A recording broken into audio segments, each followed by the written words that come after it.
Friedrich. He is the vice president of campaigns for PETA. I have to tell you, Bruce, you and I really don't agree on very much. I don't like the campaigns and PETA, and I think you guys get a little out of control. However, I got to call a spade a spade. When you're right, you're right.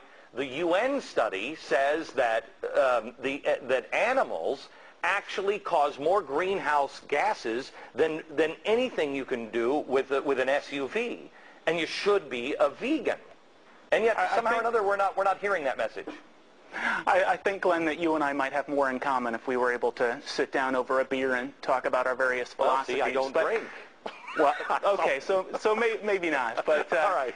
Seriously, the United Nations, as you just said, they say that the #1 cause of greenhouse gases is raising chickens and pigs and other animals for food. We're chopping down the Amazon rainforest. Last year, Greenpeace unveiled a massive banner in the Amazon. It said KFC, Amazon criminal, because they're chopping down the rainforest to grow soy to feed to chickens and pigs and other farmed animals. Any issue that you care about environmentally, according to the scientists, from the smallest issue to the largest issue, funneling crops through animals in order to eat animals is one of the top 3 causes. And with global warming, it's the #1 cause of global warming. So like you said, if you're serving meat at these massive concerts, you know, this is the easiest thing you can do. Make the concerts vegetarian, since this is the #1 cause of global warming. So why, Bruce, first of all, is Al Gore a vegan?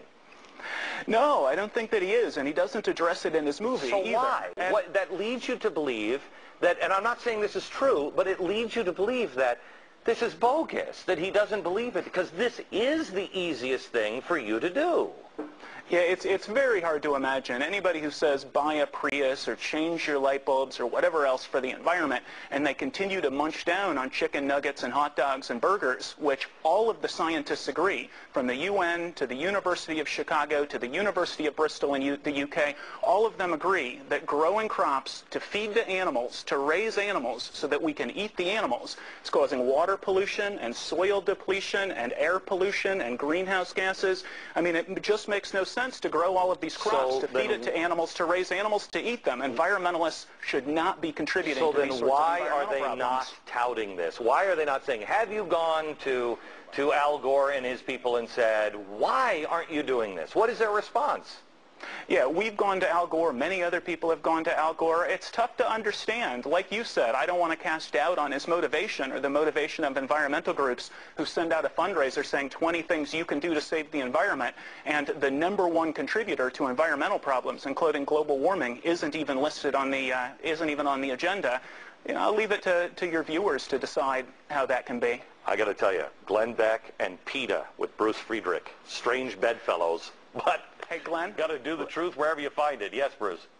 Let me just toss out, for people who want more information on this issue, please check out our website. It's just PETA.org, PETA.org, and give it a little bit of thought. If you care about the environment, don't pay people to pollute it.